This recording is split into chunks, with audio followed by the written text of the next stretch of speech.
Hello, everybody, and welcome to the PHLY Eagles podcast. Bo Wulf, Zach Berman. Yesterday was Thursday. Today it is Friday. We so excited. We're going to have a ball today. Tomorrow is Saturday, and Sunday comes afterwards. Zach, I don't want this weekend to end. How you doing? I'm doing great. I'm excited for the show. Countdown is on. Less than a week until the NFL draft.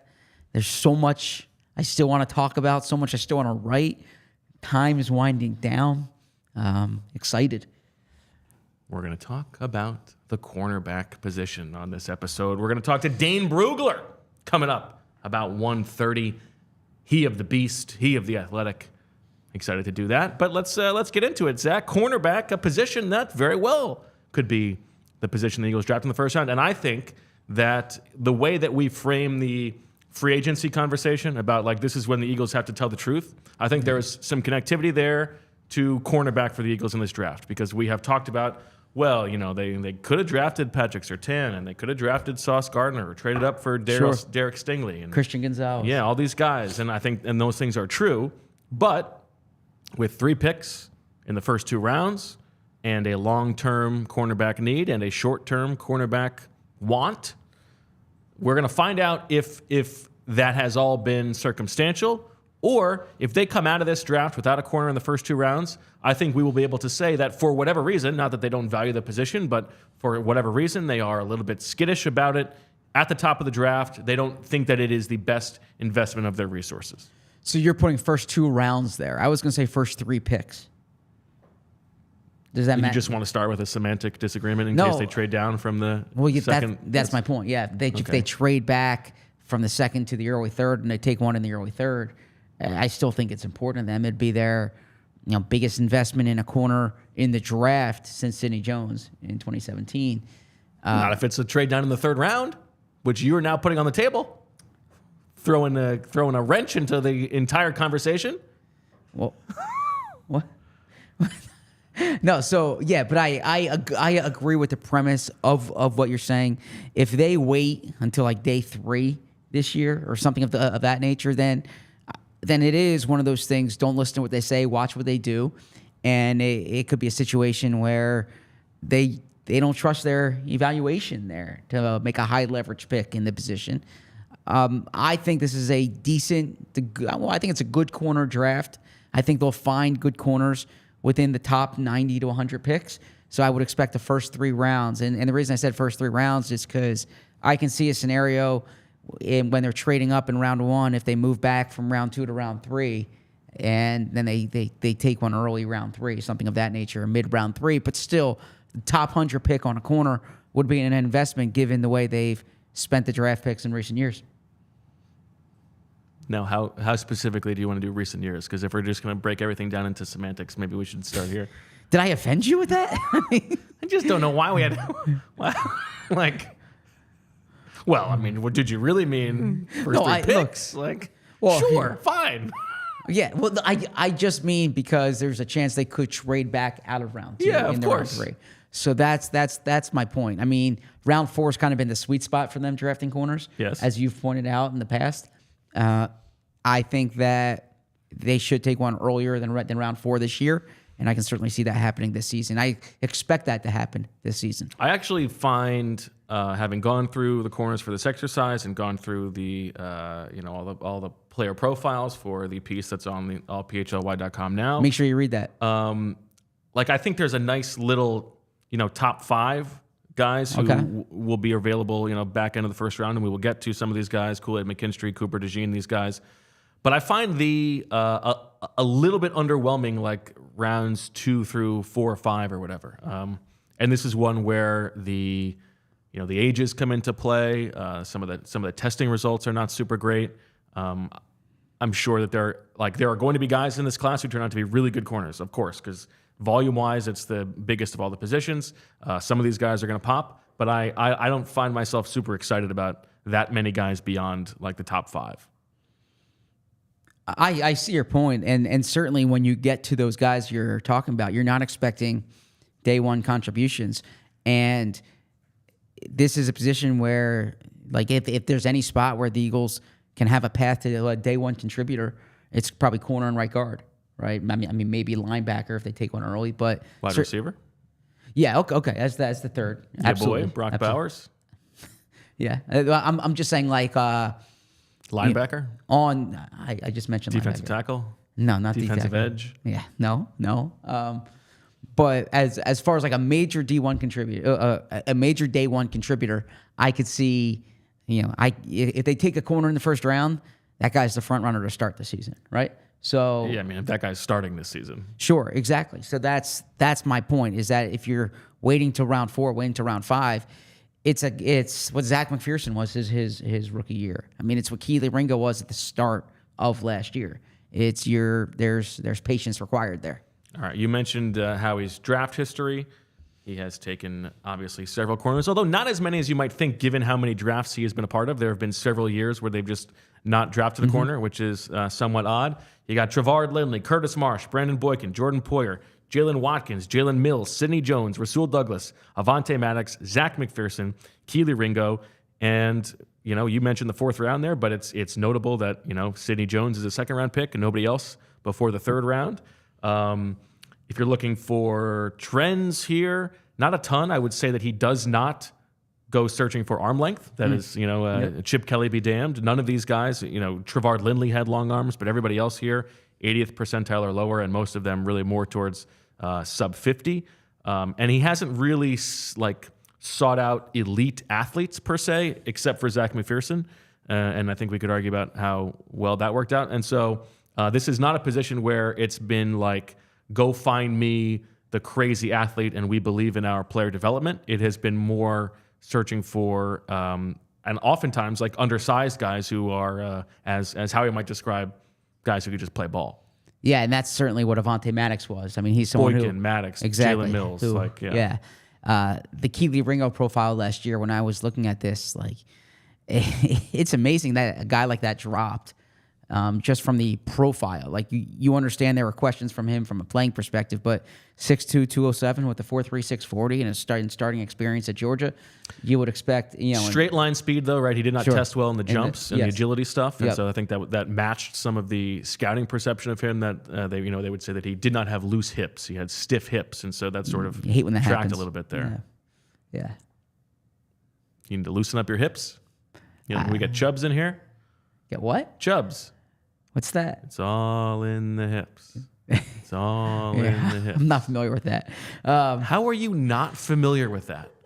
What do you mean? How I'm not familiar with that? There's a lot of things I'm familiar with that you are not familiar with. I am not familiar with that.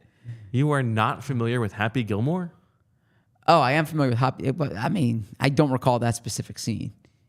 But jeez, I think you know a guy. It's been quite some time. I did have people they thought you were lying about Welcome to Atlanta yesterday, and I said, I'm telling you, I played the song for him after the show yesterday. Not even a glimmer of recognition in his eye. I mean, look, I don't know what to tell you. Can you name? I don't know. Can you name the new head coach at BYU? Yeah, the guy from the Suns. Yeah, Kevin Young. Okay. Okay. Kevin Young, the former Pirates first baseman? No, not that. I mean, can you tell me the Pete Thamel? I don't know. We don't need to do this exercise. My point is, there's a lot of things that I'm interested in that you're not interested in. There's things you're interested in that I'm not interested in. I know, but these are we grew up at the same time. Like, how do you not have Happy Gilmore as a cultural reference? Yeah, I remember The Price is Wrong, Bob. Right? I mean, I remember that. But there's other parts I don't remember as well. Look, I will own up to Bob that. is the one who says it, and then it's not. It's a different B word, but it's okay. I'm sorry. I could probably give you like 30 seconds right now on 300 draft prospects. I got this book in my head. I got there's a lot going on in the world right now that I'm paying attention You want to. to talk about that? No, and my point is, welcome to Atlanta is not at the forefront of my mind. All right, give me 30 seconds on Johnny Dixon from Penn State. Johnny Dixon from Penn State. What is he? 6 foot 190? Did I get that right? Close. 5'10 Okay. and a half, 190. Okay. 188. Yeah. Okay. Yeah, I mean, 5-year guy, correct? Nice. Yeah, you're 5 year. good. Yeah, 5-year guy, opposite of Kelee King, correct? Yep. Youngest of 10 children. What's that? The youngest of 10 children. Okay. Yeah, watched him a bit. Like Kelee King more of those guys at Penn State. Okay. Yeah. It was good. You answered I mean, well. that wasn't great. I would say Johnny Dixon's not one who I am. I could probably give you 15 seconds on it. Well, you said 300 guys. Yeah, you know. yeah. It was a point. Anyways, All right, let's get back to settle the- down let's get back here. to the regular You scheduled know what? program. It's the end of the week. yes. We're a little bit punch drunk. My Aura ring is not very favorable this week. We Emily and I talked about that this morning. Like a stern talking to, like you had to go Not see a the principal. stern talking to, just like comparing the sleeps, and haven't really seen 5 as the first number in a few days. So What are we at? 436. Okay. Yeah. Quality of sleep? Quality sleep's great. Like it has like your latency, like how quickly you fall asleep. I was at like 7 minutes last night, which means that like once I got in there, I was down. That's pretty good. Yeah. All right, let's talk about this. We're 6 days away, Zach. How do you feel? Like, do you think you have a sense of what's going to happen for the Eagles Yeah. at 22? Well, so Monday I have a piece coming out on all PHLY, which is like 25 thoughts about the draft, and because I have just things ruminating that I've been keeping in my notes tab, and Sure, you have no other way to disseminate that information. yeah, that is true. We do a show every day. I think they're going to try to trade up, and look, I think that the target will frankly be more tackle guard than corner. I could see them trading up for corner. I stand by what I said the other day, though, that I think I think Cooper DeJean's the most likely. I think offensive tackle / guards the most likely position. The player I'd be watching is J.C. Latham. Is if he slips into the teens, then I think that's a player they could try to trade up for. I think Seattle's a team to watch out for. Seattle doesn't have a second-round pick, I believe, right? They traded to the Giants in the Leonard Williams deal. And so if, John Schneider's now running the draft in Seattle, he's a guy who likes to accumulate picks. If that's a team that can trade back to 22, if you can package 22 and 53, go up, get for 16 and a third, that's something that would jump out to me if a guy like J.C. Pretty Latham's far there. down in the third, though. I don't know. Yeah. I don't know if I love that. You don't love that? Okay. I don't think that I love that. Yeah, especially for a tackle when there is going to be other tackle options. You're going to give up extra resources to take this deep position? I don't know. I don't know that I love that. Okay. I mean, I think I've just really gotten into J.C. Latham during the past 2 weeks and think that's someone who makes a lot of sense. Does he know this? The Trench King? You just you just crawled right up in there. I think he's a player who makes He's a like lot, flicking you off like a flea. Like, what is this? like a low leverage pass rusher, right? Yeah. So that's anyways. I can see them doing that. I think you get to a point where in the 20s where they have to decide someone like Amarius Mims, someone like Tyler Guyton, how patient you'll be. I think Mims is more likely than Guyton among those tackles. I think the upside there jumps out, especially, but I can see them moving up. Howie's someone who studies his habits, and I think, but if there's someone that he wants, he goes and he gets that guy. and he's more willing to be flexible. We've talked about this. Trades up in the first round, trades back thereafter, right? I think he believes in volume later. I think he believes in targeted approach early. Maybe it's the corner. Maybe he views the drop off. I keep seeing. Well, we do the semantic thing, and we've already had this, but I don't think that it is because he's targeting a player. I think it's because he's targeting a drop off. Yeah, absolutely. Yeah. You brought this up back at the Senior Bowl. Quinion Mitchell, and we'll get to him today. For as much as he gets the draft hype, doesn't seem like the Eagles' type as far as like the type of player they would trade up for. Yeah. Because if you're trading up for it, if you're trading up for someone, you want it to be a good bet. Like you're not just trading up for the player, but you're trading up for the profile, and the profile is a little different than what they would typically go for, right? I think Terrion Arnold maybe more so, but I don't. When we've talked about them trading up for Stingley or Surtain or Horn, you're trading up for like a no doubt top 10 corner. These guys aren't no doubt top 10 corners. Yeah, I agree with that. And so that's what makes me, is the drop off, and I suppose I can ask you this question. We can probably ask Dane it as well. Is the drop off from Arnold and Mitchell to DeJean, Wiggins, McKinstry, like, is it that significant that you're willing to part with a pick? I don't think so, and that's I don't think. I mean, now I like Arnold a lot. If Arnold fell, to 16 or whatever, I would be tempted. But I don't think that I would be willing to give up a second round pick for anybody in this class. To trade Anybody in this first in and this a corner second. class? No, In this class overall? yeah. Okay. Given where they stand. Like, But I just don't know how else you trade Dallas up. Turner, sure. Like if Dallas Turner for some reason somebody takes Latu first, and then Turner's on the board at like 15, yeah, maybe then I'm interested. But realistically, I don't think trading a second round pick to move up is going to be good business for them. Well, they don't have a third, right? They traded their third in the Pickett deal.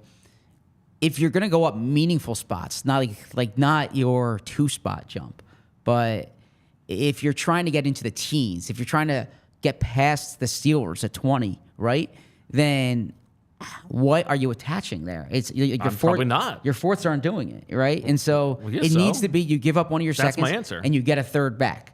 That's how you're thinking. Maybe, but yeah, I'm not willing to do that for the you talk about the delta, like the delta between J.C. Latham and Amarius Mims. That's going to be worth it for you? I don't think so.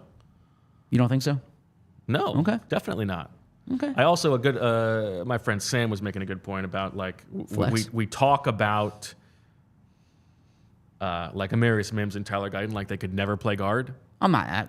Like there have to be like I don't know Brandon Brooks is a pretty big dude. Sure. Like I think it's more the height. Halapool Vitae played guard. Like I think I feel like if they drafted Amarius Mims in the first round, they might just try to make him a guard year one. Why not? Like, I mean, yeah. Why not? Right? I agree. I've been discussing Mims going back to the college season, right? I am bullish on Mims. I think Latham can be a high level guard from day one, and but I'm not drafting a guy in the first round because I think he can be a better guard quicker. This is about finding the guy who is the best long term. Yeah, but I still think long term Latham can be that type of prospect. I think he just makes a lot of sense for them. Okay. But that's kind of how I'm feeling 6 days out. Stick and pick, I would say DeJean or Mims would be my stick and pick guys. All right. So Amarius Mims, J.C. Latham, that's all you need to know about the cornerback class of 2024. You asked me a question. Yeah, that's fair. Yeah. All right. Let's talk about, before we move on, our friends at True Mark. Once I find You want me to discuss True Mark? I just can't find my tab. I've got you had too many tabs. I told you the tab thing. While you're looking that up, let me tell you about True Mark. Because usually I have that saved as the thing. Well, but I've been clicking around I'm going to much. jump into True Mark here because when you join a credit union like True Mark Financial, you become the part owner, which means profits come back to you instead of going back to shareholders. They have better rates, lower fees, a better return on savings, and more flexible options with all the same digital tools and tech to make our lives easier. True Mark has local roots, which is important to me. It should be important to you as well. Headquartered in Fort Washington, there are 24 branches in the Philly area. They serve our community and our people right here at home, and I believe strongly in serving our people in our community right here at home. Becoming a member of a credit union has so many benefits over being a customer at a bank. It's a total no-brainer. Head over to truemark.com/PHLY to learn more or find a branch near you. That's truemark.com/PHLY, and it's federally insured by the NCUA. Tonight at some point, I'm imagining that Julia's going to go home. She's going to hear some sounds from her beloved bee, and she's going to think to herself, my pet barks. And you're going to reverse that. You're going to spoonerize that, and you're going to turn it from pet barks into bet parks. Because we are brought to you by the Bet Parks app. Get in the zone with the Bet Parks Sportsbook app. Money is in the moments. And we know we got moments coming up. There's the draft next week. You can put a little hooch on that. You got the Sixers, game 1 at the Garden, the Mecca, on Sunday. Who you got? Who you got, Zach? I mean, Sixers. Bet with your head, not with your heart. I think Sixers and 6. Okay. You think they win game 1? Yeah, I think the Knicks are going to have a hard time with Embiid. All right, so there you go. Put all your money on the Sixers to win on Sunday, and if you lose, Zach will cover whatever you have laid down. That is not Win true. big I'm not with giving all-day betting action. advice. Win your first $10 bet and earn $125 in sports bonus bets. You play for fun. You love to win. You bet. Download the app and play along with us. Must be 21 or older. Please gamble responsibly. If you or someone you know has a gambling problem and wants help, call 1-800-GAMBLER. All right, Zach, before we get to Dane, let's talk about these guys. We've talked enough, I think, about Terrion Arnold and Quinion Mitchell. I've sort of covered Cooper DeJean. Where do you stand, though? Tell me, let's say you're on the board at 22. Both DeJean and Kool-Aid McKinstry are available. Who do you take? Assuming you're taking a corner. Who do you like better? You know, I like them both. I'm probably higher on McKinstry than some others are. But I would lean toward DeJean.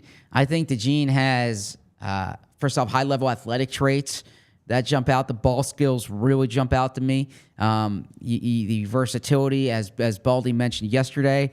The knock on him, and I asked Baldy about this yesterday, was like the lack of press coverage. The same thing was said about Trent McDuffie, right? I think sometimes that if you believe in the player and you believe in the technique and you believe in the traits, then it says, as Sheil Kapadia wrote an outstanding piece on The Ringer yesterday, right? Like the college coaches are there to try to win the game. You know, they have a system in place to win their games. They're not trying to just be a feeder system for you. So you have to project how a player will do it with certain things. It's not as if if you feel Cooper DeJean can play press man coverage, then just because he didn't do it doesn't mean he won't do it. So I think DeJean has high level traits. I think the ball skills are innate. I think they're a 10. You're on one today, huh? I agree with that. Yeah. So yeah. Cooper DeJean really jumps out to me, and I think he'd be a good pick at 22. How about Nate Wiggins? Where does he fit in this for you? Yeah, Nate Wiggins, look, I'll raise my hand. I liked Emmanuel Forbes last year. You did not. Emmanuel Forbes was frail, and he struggled as a rookie in a big way, right? Nate Wiggins, to me, I feel like has high competitive spirit. He plays hard. He's thin. I get that. What? It's funny because you said that he's thin as if it was part of the selling point. I like that. No. He keeps going. It's like the playing weight. Now, it's not as if these guys can't put on muscle at some point in their lives, right? When you're 21, you can be stronger by 24. You can be stronger by 28. Yeah, but I think the point that like he's already in a Clemson weight room and a weight program. Like if he could put on weight, they would have. Yeah, he would have at Clemson, right? Fair. Like, and I defended Troy Franklin the other day. I actually think the frame, the strength matters more at corner than a wide receiver. Could be wrong there, but that's. I don't disagree with that necessarily. I'm not concerned about like how you're going to fit the run necessarily, but like are you going to get thrown around by opposing receivers a little bit? Yeah, that matters. And I think the Eagles did see that with Forbes last year. That like, man, physically you can push him around, and I actually think that was part of their game plan against him last year was to push him around. So that does concern me, but I'd like ran to a 4.28. Yeah, he's the youngest corner in this class. There's a lot to like about Nate Exactly. Wiggins. He's a good player. I don't.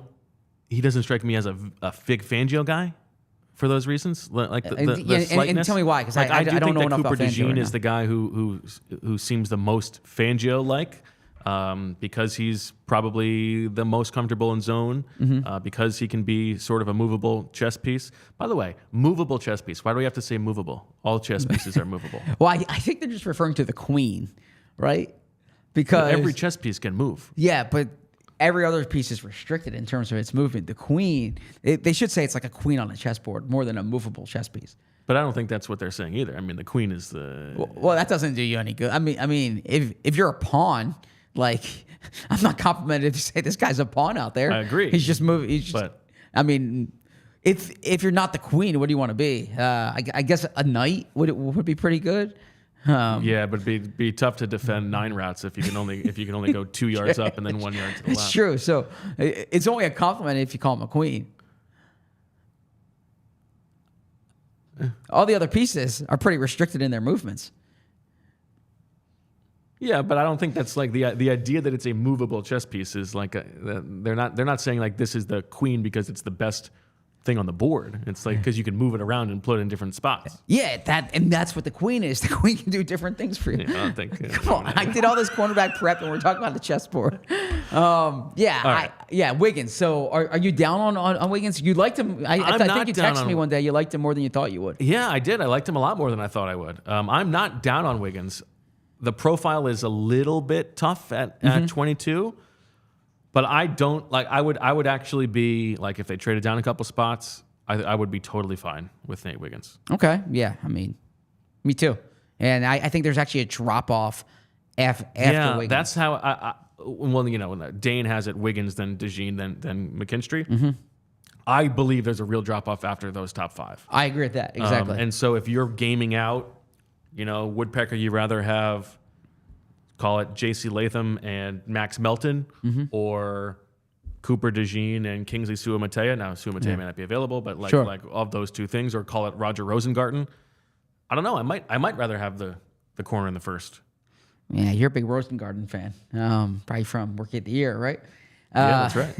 So, I'm not actually going to push back on that. If you told me Kingsley would be there at 50 or a slight trade up from 50, then I would be totally on board with pairing Kingsley in a corner because I like those 5 that you mentioned. And now, by the way, history would tell you that it's much better to take the tackle in the first corner on day 2. As Fran outlined last Monday. Man, that seems like a year ago. And the McKinstry point, and before we get to Dane, I want to emphasize this. Like, McKinstry was a day 1 starter, was like a true freshman starter for Nick Saban. That says something, okay? He was the top corner last year over Terrion Arnold. Now, Terrion Arnold was dynamic. Teams weren't throwing to McKinstry's side as much. McKinstry went into the year like with the thought that he was the top corner in this year's draft. McKinstry doesn't test. He did not test great. Like, he doesn't have the outstanding traits, but I think in terms of the college performance, I think the competitive makeup, there's a lot to like there with Kool-Aid McKinstry, and I think Kool-Aid McKinstry would be a worthy pick in the first round for the Eagles. All right, I hear that lovely ding, that little jingle, and I know that means we have our man, the man from Copenhagen himself, the Dane Brugler, our hero.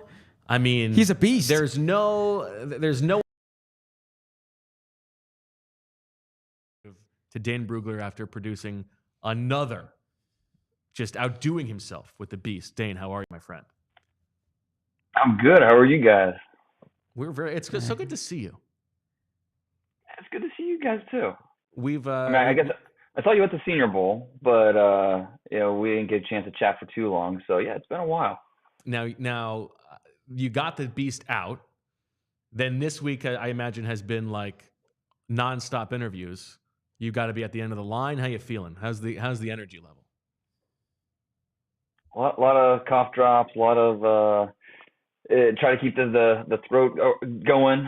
Okay. But yeah, it's been. But you know what? I love it because once that guide comes out, it's the feedback is so much fun to people love it. People have a question about why was this player ranked here or whatever. I mean, I love talking the process of where I came with my rankings and my evaluations, how other people feel about these players, all the background stuff, all the pro day testing. So yeah, it's been fun to chat about it here over the last week. Go ahead. Before we get to the questions, two things I just wanted to add, Dane. It's good to see you. I appreciate. There's one guy I wanted to make sure was in the Beast, and he's in there, and that's Diago Hunter from Towson, who's 5'3" and 161 pounds. And I said, Dane, you're the best evaluator out there, but you got to give love to the short guys. And I was thrilled to see that he came in as your 136th running back. That meant a lot to me on behalf of the short guy community. And then the second thing is just another compliment to you. There was a period of like a few weeks when I kept saying to Bo, we got to start our position previews. We got to start our position previews. And Bo was like, we need to wait for the Beast to come out. Like there are certain positions where we need the Beast for all the standardized data. So that shows you our show in a certain respect was built around your workload. We appreciate that. Well, it's also that's awesome. Like the Beast is amazing on so many different levels. I mean, the accumulation of the data is one, your expertise and how you view these guys. And then also, obviously, like all of the background that you've done. And I wonder do you ever cluster guys because you like the connectivity? Because there's a back-to-back section of the corners that is probably my favorite in terms of information. You've got Elijah Jones, the cornerback from Boston College, super athlete, a little bit older. And we start here with Elijah Jones. His father is a hip hop artist known as DJ Alamo, who is in the group Brand Nubian, and his mother is a model who was the first black model at L'Oreal Paris. What an unbelievable story. And then you go to the next guy, Dwight McLuthern from Arkansas, and his nickname is Nudie. Yeah. Where else are you going to find that information except the Beast? I take a lot of pride in digging up all these little factoids, and it's just fun because it's my favorite part of this whole thing is learning about the journey of these guys and where they came from. Because everyone's different. Everyone has their own journey to get to this point in the process, the NFL doorstep.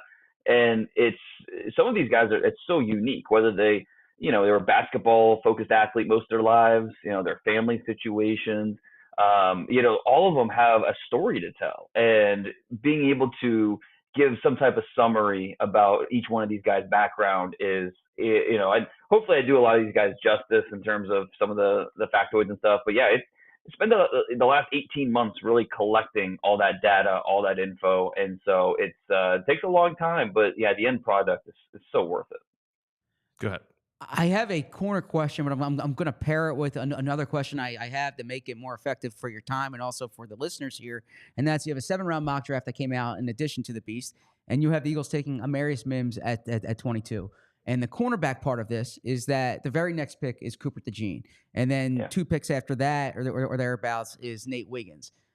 So you have a scenario here where Amarius Mims is on the board and then Cooper DeJean and Nate Wiggins are on the board. And there are Eagles fans who are saying, like, they need a corner. They need a guy who can play day one.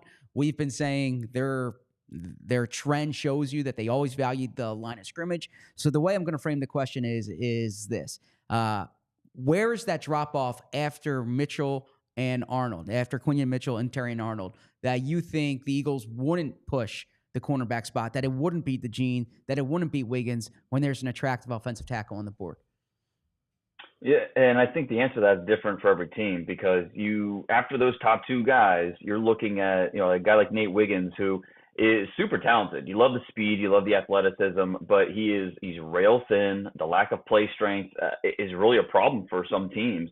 So that is something that you worry about with Wiggins. With Cooper DeJean, it's a different set of issues where it's, okay, I feel great about him being a corner, being a safety, being a nickel, being this versatile player. He's a big-time athlete. But can he, if I want only an outside corner, is he worthy of the 22nd pick? And the answer to that is it's different for a lot of teams. They look at it very differently. So I would not. I haven't started working on my final mock draft yet. There's a decent shot that Cooper DeJean could be in there at 22 to the Eagles. It certainly makes sense. But to your point, this is a team that likes to build in the trenches, and they are not afraid to draft for the future, draft a year ahead of time. And instead of waiting until we have the need, we're going to invest in the position. So when that need pops up, okay, we've got a guy ready to hit the ground running. And that certainly could be, especially if they have a high grade on Amarius Mims. Mims is the most fascinating player of this draft. You're talking about 8 starts, but a guy that's the traits are off the charts. It's going to be looked at very differently by each team because it's, again, do you want the body of work? Absolutely. But at a certain point in the first round, I think every team is going to be like, okay, enough's enough. Let's pull the trigger on this Amarius Mims because 3 years from now, he could be the best tackle from this class. So where is that spot for the Eagles? If he makes it to 22, it might be tough for them to pass on him, regardless of the rest of those corners that are available. The way that we were sort of framing this a few minutes before you joined us, Dane, was like, let's just presume that you want a tackle and a corner, and you're looking at what's a better pairing. Woodpecker you rather, as we like to say, have, call it, Amarius Mims and Max Melton, or Cooper DeJean and Roger Rosengarten? And that is a really, I think, smart way to look at it because this offensive tackle class, I think it drops off. I get why people say it's a strong position because it's top heavy. I don't think it's a deep position. And there's a lot of teams that need tackles. And so where are they picking 50 in the second round? 50 and 53, there's no guarantee that Rosengarten or Patrick Paul or Kingsley Suamataia, Blake Fisher, like that next tier of tackles who are more developmental guys, but there's no guarantee they make it that far just because so many teams do need tackles and they're going to get pushed up because if you don't get your tackle early, you're not going to love your options, in rounds 2, rounds 3, rounds 4. So there is a realistic possibility that the Eagles get to their second round pick. And, obviously they've got ammo. They could trade up if they want, but you'd rather not do that. Corner will stretch. It is a deep position this year. And so I think that ideally you want to draft your highest rated player in the first round, regardless of how the rest of the draft plays out. It's why you do all the scouting. It's why you stick to your board. But you can't help but look, towards the second round, third round, and beyond as you try to map it out. And I think that could play a part because, again, I think tackle does fall off. We discussed tiers quite a bit on the show. Are Terrion Arnold and Quinyon Mitchell in a tier of their own at the cornerback spot? In my opinion, they are. Terrion Arnold, you want corners who compete and are really sticky cover guys. He has that. Now he ran a 4.50 at the 40-yard dash at the combine. That's going to be an issue for some teams that really value stopwatch speed at that position, and there are several teams that do. But I also talked to a scout who was at his pro day and said it was one of the best cornerback pro days he ever saw. It's just in terms of the positional drills. So the 40-yard dash might not look great for a player you're going to draft in the top 15, top 20. But the positional stuff was so good that I think you're willing to overlook the lack of the deep speed because you can throw on the tape and here and there maybe he will lose a rep vertically, but it doesn't happen a lot. But what does happen is he is able to stay connected on underneath routes. He's able to you want to play press, you want to play off. The compete level skills are off the charts. And so with Terrion Arnold, I just think he's actually my corner one. And I'm sticking with it, even though I love Quinyon Mitchell. He's been kind of my guy since the summer, and he's just kind of up. His draft arrow is just nonstop upward trajectory.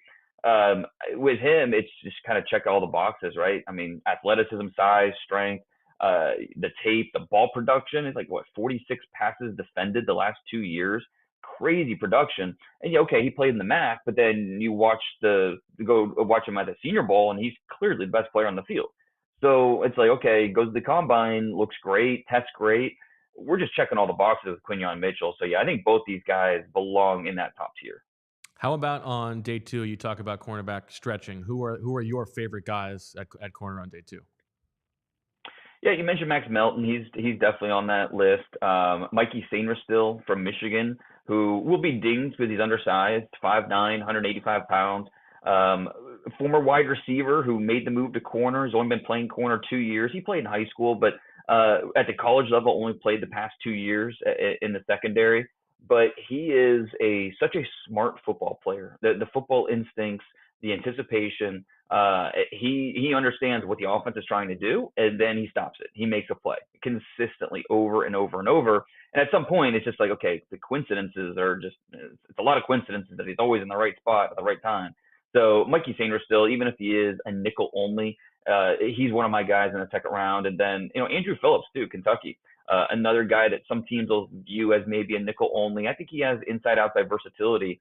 Not the biggest guy, 5'11", 190. And he's a little bit of the opposite of Sainristil because he doesn't have that ball production. He didn't have an interception in college. And those smaller guys without ball production are usually tough for me. I have a tough time getting past those guys. But with Phillips, his tape was so good with the movements, with the way he covers. And it was the same thing at the Senior Bowl, where receivers had a hard time getting away from him. So I think both those guys, somewhere in round two, they're both going to come off the board. And I think we can talk about length all day. Let's just give me the good football players. And I think both Sainristil and Andrew Phillips, they definitely qualify. We're going to have, Zach and I are going to have a little hash out on Mikey Sainristil in a little bit, but go ahead. I mean, this is great on corners. If I could pivot back while we have your attention we don't here. get Dane for we don't get Dane often, because we were talking about tackles a few moments ago, and something that comes up quite a bit is tackles with guard versatility. You talked about corners who can play inside. Who are the tackles that you think could profile as as starting guards from the jump, and then could potentially move over to right tackle when Lane Johnson retires? Yeah, I think if you're looking at, with that the first round pick, J.C. Latham from Alabama, he was a right tackle only, but I think it's not a stretch to say he could move inside the guard, and who knows, that might be his best position. Same thing with Talise Fuaga. There are some teams that have him on the board as a guard around the league. I think more teams have him on the board as a right tackle, but there are several teams that believe he is a guard. That's his best position at the next level. And so it's not that he can't play tackle. It's just they believe that his strengths best suited inside a guard. But I do think that he can hold up especially on the right side where he's just more comfortable. That one makes a ton of sense. Troy Fautanu from Washington, he might have 5-position versatility. He was a left tackle, but also played guard. He has the movement skills, the length, where he can stay outside, but aesthetically, he looks like a tackle. He looks like an interior guy. So Fautanu definitely on that short list as well. What are the chances one of those three guys falls out of the top 20? I think that's tough. That's maybe the question mark. Do the Eagles have to trade up if they want to get one of those guys? I think the answer is probably yes. One other position I want to ask you about, Dane, is wide receiver. We sort of expect the Eagles are going to add somebody at some point here.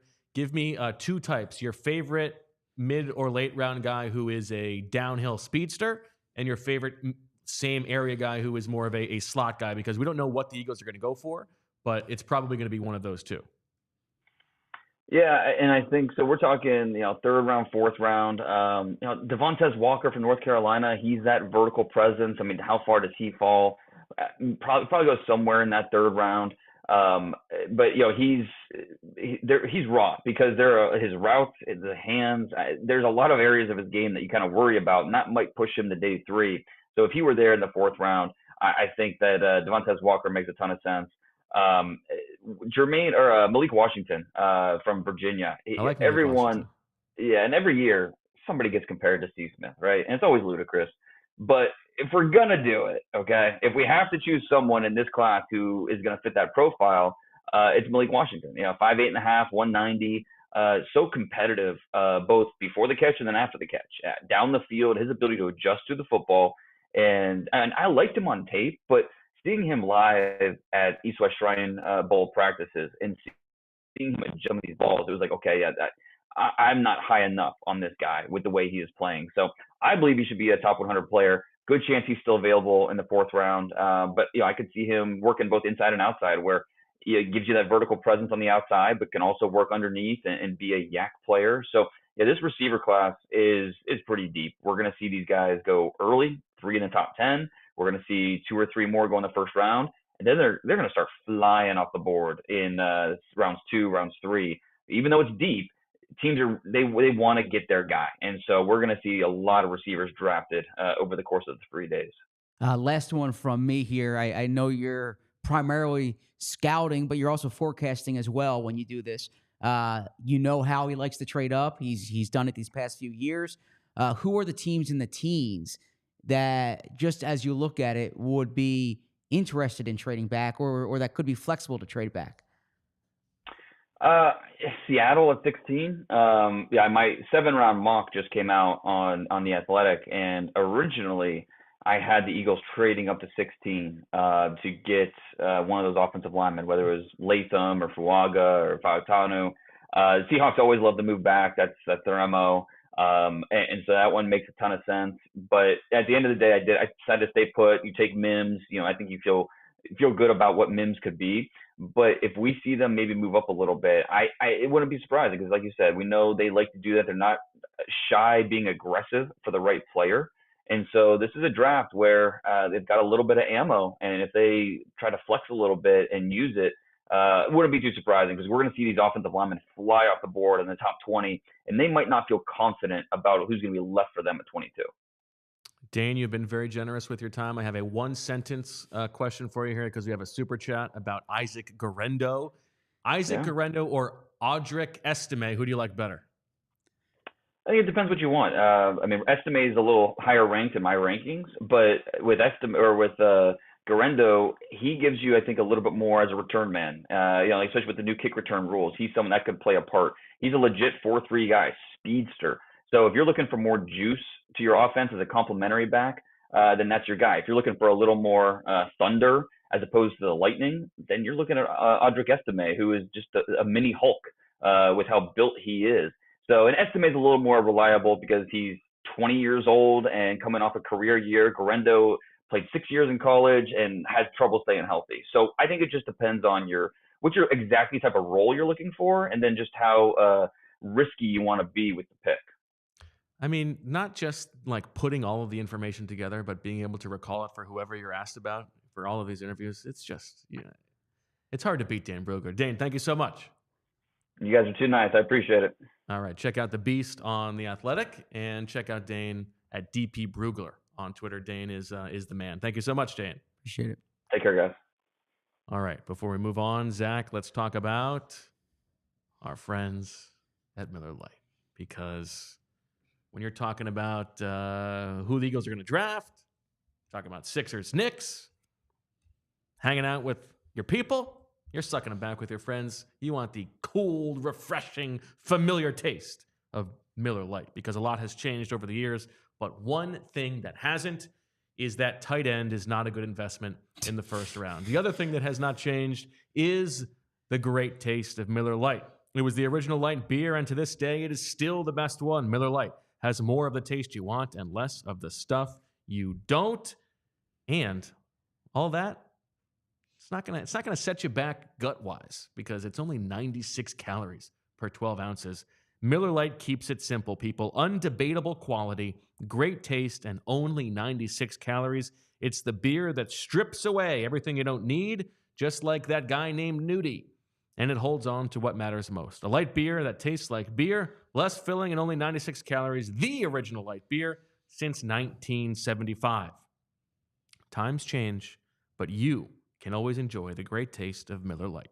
Tastes like Miller time. To get Miller Lite delivered right to your door, visit MillerLite.com/PHLY birds, or you can find it pretty much anywhere that sells beer. Celebrate responsibly. Miller Brewing Company, Milwaukee, Wisconsin. 96 calories per 12 ounces. Once the draft is finished, I'm going to treat myself. And I'm going to treat myself at some point to a Sixers ticket. I love watching the NBA. And the great thing is if you have the GameTime app on your phone, you can wait until the last minute. Because buying tickets to your favorite events should not be stressful. GameTime is the fast, An easy way to buy tickets for all sports, music, comedy, and theater near you. With killer deals and last-minute tickets and the lowest price guarantee, you can stop stressing over the tickets and start getting hyped for the fun that you'll have. One of the things that I love about it, like I always talk about, is the image of the seat view before you buy, when you can buy tickets in a matter of seconds. But also, the great thing, too, is that they have these different zone deals and flash deals. There's so many ways that you can get the seat you want at the price that you need. Snag the tickets without the stress with GameTime. Download the GameTime app.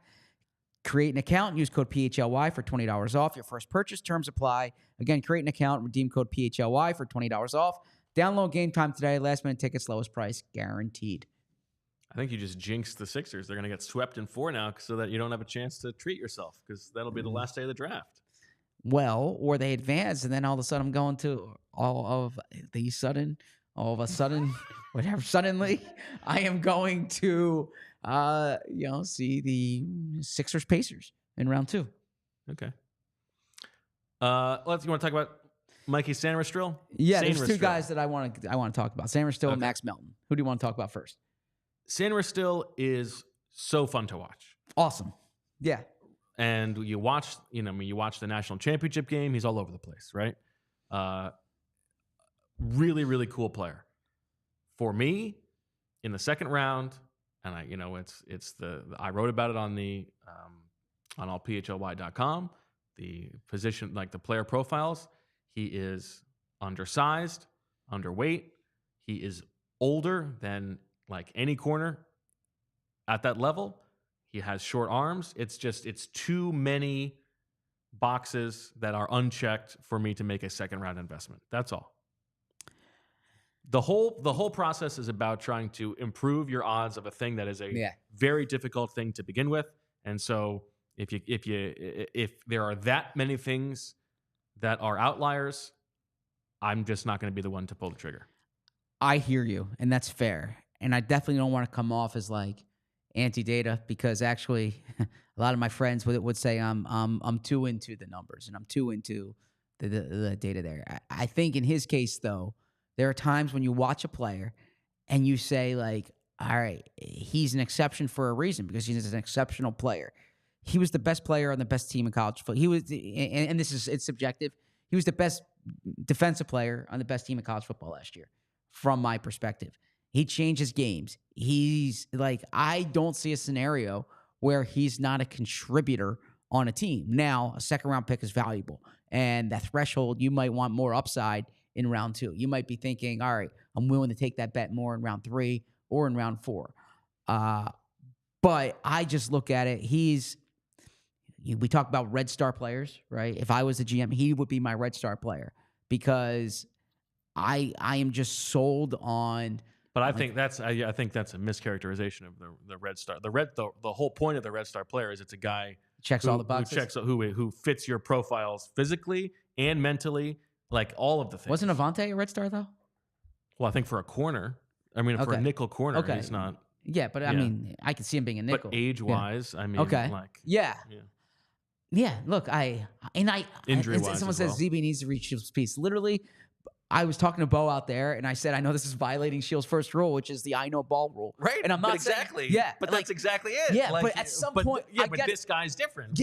But like, I get that. It seems like that. I acknowledge that. Like, at some point, though, if you're gonna watch, what's the point of watching it if you like someone? I'm not saying take him number 1 overall. I'm just saying, like, I feel strongly about the player that he is. This is a sunk cost thing. All the time you've spent watching college football has to have been worth it. You see a guy enough. I remember saying this about Tyrann Mathieu. Walter's son. Tyrann Mathieu. Grumpy young man. Oh man. Yeah. So is that when you watch a guy enough and you're like, I'm convinced this guy's going to be a good football player. I think he's going to be a good football player. Second round might be too high. I don't want to be a Mike Sanderstrill hater. Yeah. I mean, he's a really fun second player. round might be too high. And to me, if you have guys like him on your team, you win games. I mean, that's just a platitude that doesn't mean anything. But okay, it doesn't mean anything. I'm saying, like, he's going to be a contributing player in a good team, and I could be wrong. But like this, I'm not saying ignore what you see. There's a threshold, and everything is nuanced. You compare A to B, right? So if there's a player, Sure, and it's a sliding thing. At some point, it becomes worth exactly. it. Or if you're comparing it to a player who has these traits, right, or who checks off certain boxes for you, and you like what you see as well, you can kind of marry the two. What you want is you want the numbers to be a checks and balances, and in this case, it is like the numbers are the checks and balances, and you say, all right, your eyes might be deceiving you. Maybe he's playing this way because he's 2 years older than the guys on the other team. Maybe being on the best defense in college football allows you to do things. Exactly. Maybe like those instincts aren't exceptional when you're on the field with people who have outstanding instincts, right? Like I understand these mitigating factors.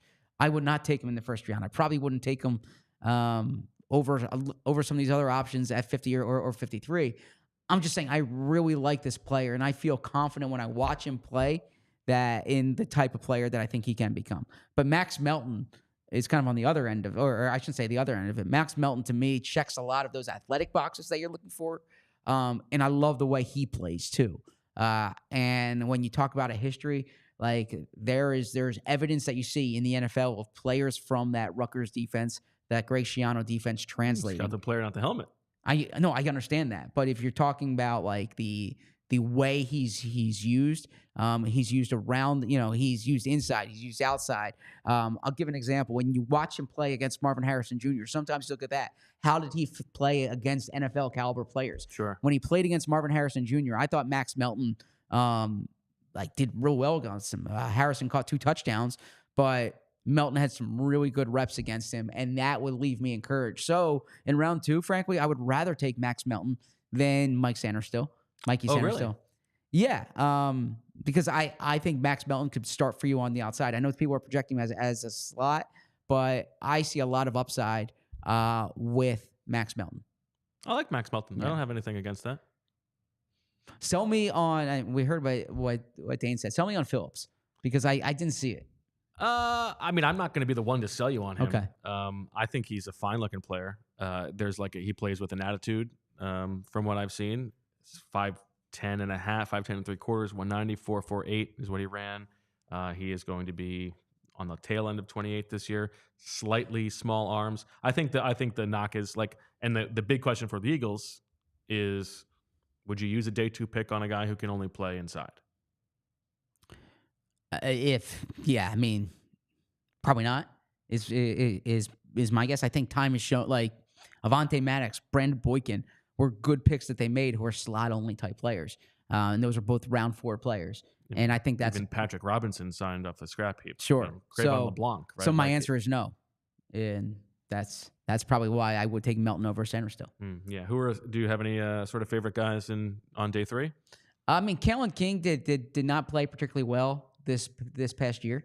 But if you look at like Dane's way too early mock draft last year, he was expected to be a first round pick. If you watch the way he played at Penn State 2 years ago, you saw that this guy has like high level coverage ability. And so Kalen King would jump out to me in that regard. On day 3, he has slipped. He did not run well. But I think he can be a starting corner in the league. And then DeCamerion Richardson, from a like height, weight, speed perspective, really jumps out there. And he is 6'2", 188, ran a 4.34. He's actually tough against the run. Like he's a willing tackler. So Richardson would stand out in that regard. My 2 guys, not super late. No surprise. Kalen Carson from Wake Forest. Go Deeks. 6 foot, 193, ran a 4.52. I like him more than Mustafa of the Deeks. Mm-hmm. I think he was the better player on that defense. And Great then name. Jarvis Brownlee from Louisville is the guy who I like as a slot option there.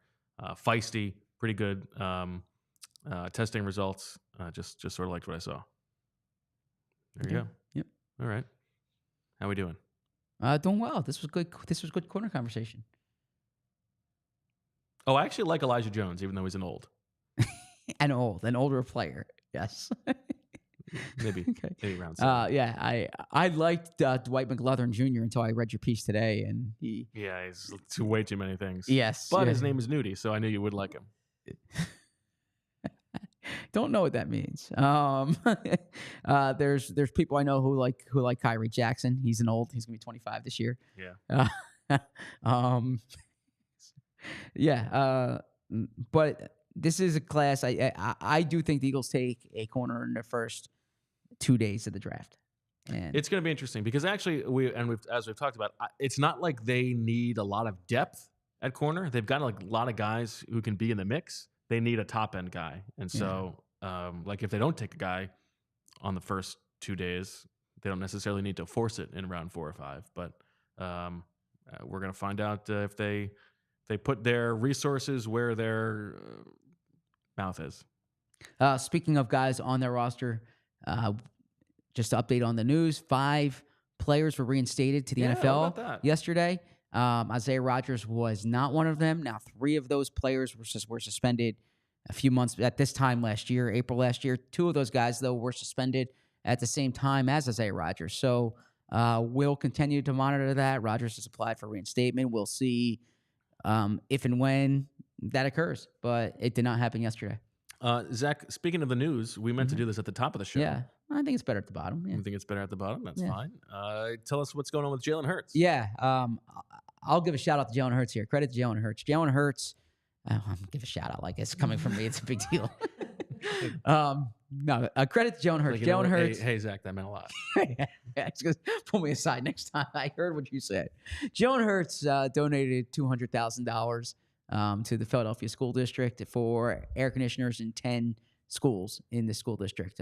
He was at one of the schools this morning. I was watching the ceremony or the announcement of it, and like awesome gesture, awesome move by Jalen Hurts. But what jumps out to me, we use the word intentional a lot, and look, it's admirable whenever someone supports a cause, right, and especially supports young children. But like that's a very specific. I have a lot of respect when people are very specific and like thoughtful about it and deliberate and intentional about it. And that's what jumps out to me about this. And what Jalen said today when he was speaking to the kids is that he saw it on the news actually about the air conditioning problems at the schools. And during the summer months, actually schools need to shut down at 10 a.m. Because they don't have adequate air conditioning. And he said like he didn't realize this was a problem. And you kind of take for granted sometimes like you don't realize people are lacking what you have. And he wanted to do something about it. And I respect the heck out of that. And I thought that spoke a lot about Jalen. And it's a great gesture. So yeah, credit to him. Well said. We can talk about how wild it is that they don't have him in the first place. Yeah. That's a totally different conversation, but yeah. Different conversation. Yeah. It shouldn't be up to athletes to save the day. No, but absolutely. A very nice gesture. Yeah, I'll say. A meaningful one, yeah. Yeah. All right, what do you got going on this weekend? Dress stuff. I mean, I'm serious. I'm coaching football tonight. I'm coaching baseball tomorrow. But other than that, yeah, I told my wife that I always say my wife. I told Emily. I talk about her enough on the show. She has a name. I told Emily. The old ball and chain. No, definitely not that. She's amazing. I told Emily next Sunday morning, like, you have me for, there's like 3-4 months when I can't keep saying I need to write this. I need to research this. Like, I'll still be writing and researching stuff. But I think we both know that's a lie. But like, I'm not going, to like she knows that when she goes to sleep tonight, I will be working for the next 3-4 hours, and the same thing tomorrow and Sunday, but up until next weekend. And then the football reporter's life is like a lot different post-draft, So post-draft, you can kind of take a deep breath for a bit, and I'm sure I'll add a few other projects. My teaching starts in May, so I got that on the plate. Indefatigable, this guy. But yeah, this weekend I have that, and I have a hard deadline with some book stuff on Sunday night, so that as well. But that's my weekend. What's your weekend plans? About the same. Good. Get the cramming in, man. Yes. Yeah. I have, as I said, I want to write this piece on like 25 thoughts. I think that'd be a cool piece to put out there. Just You think that'd be a cool piece to put out there? yeah, things that are ruminating. That Don't hold yourself to 25. I mean, what if you only have 9 thoughts? What if you have 64 thoughts? Don't hold yourself to the. Well, now I want to write 64, but I thought 25 would be like a strong number. You know, I think 64 would be a little intimidating to the reader. I think you should. I actually think it's better to have a not round number. I think it should be like 27 thoughts. That's the old Jeff Howe trick. Yes. We need to say that's the Jeff Howe trick. Yeah. Okay. He used to do like 77 things I saw in practice today. Yeah. Yeah. I mean, write the things that are your thoughts. Okay. What if you only have 19 thoughts? Nah, I'd like 19. That's a good number. But yeah, I'm gonna get the 25. Spoken like a man who spends a lot of time at the Student Union Center. No, my number growing up in soccer was 19. Oh, in soccer. Yeah, what position did you play? Left out. You get the joke. That's good. Julia laughed at that. Poor Julia. Um, Julia, we got a long, like 10 days ahead, my friend. Yeah. This has only been an hour show. What do you think we're going to be doing next Saturday? You know what number I was in baseball? 69. No, 5. Yeah. How come? Jalen Rose wore it. Donovan McNabb wore it. And I have 5 siblings. So that was kind of my explanation. Oh, that's nice. Yeah. What number were you? 7. Why is that? Mickey Mantle. Someone you watched a lot? Yep. Okay. Your dad's favorite player? No, my mom's favorite player. Mom's favorite. That's very nice. I respect that. There you go. Okay. Yeah, we were all the Wolves. All the Wolves wear 7. Respect that. Well done. What is like well done? It's like it makes it sound empty when you're saying well done about a thing that doesn't need to be well done. Well It's said. a thing. A wonderful sentiment. Yes. All right. Let's finish up with the week here. Strong week. We got next week's gonna be awesome. Monday. You want to say who's coming in? Can we tease it? Jalen Hurts. No, that'd be great. Good. You're the one who wants to land the plane. Let's. I'm happy to just sit here for the next 45 minutes. Well, is it official? Is it locked in? Monday's guest? I believe so. Les Bowen, major contributor for PHLY. He has a piece up now. He had his first piece earlier this week. Thrilled that he's contributing to our website. And he's going to be here with us. Pleasure to have Les writing on allphly.com. Yeah, we're going to have Les on Monday. We're going to play Turkeys to the Kingdom with Les. Yeah. We'll see how he does. Tuesday, we're going to have Bo's favorite co-host ever. Shio Kapati is going to be in here. Shio Kapati is going to be in here. We'll be doing which game for that? That one will be the game in which we name the players we think the Eagles are going to draft that I dominated last year. What's the name of that? That is Owl You Know. Owl You Know. Yes. Okay. Ooh. The Eagles will draft. Okay. Wednesday, mock draft Wednesday. We give you our final 7-round mock draft. Maybe someone will predict the first round pick correctly for the 4th year in a row. Just saying. You're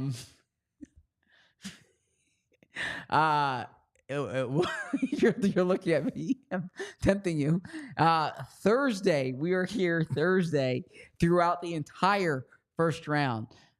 It's going to be fun. One of us is. It's going to be fun. It's going to be loopy. But we're looking forward to that. Got some great graphics. We got the best producer in the business helping us out. And Friday, same thing. Saturday's going to be like 6 hours. Excited for that. And then Sunday I sleep. Or not sleep, but I'll go to brunch with my family. So basically pretending like he is God. It's like he's framing it as on Sunday he'll rest. Yeah. But anyways, that's the week ahead next week. All right. Thanks to everybody for listening and watching this episode of the PHLY Eagles podcast. Thank you to Dane Brugler for joining us. For Julia and the Lord himself, I am Bo. We thank you for spending time with us. Lots to talk about and get to next week. We are closing in on the draft.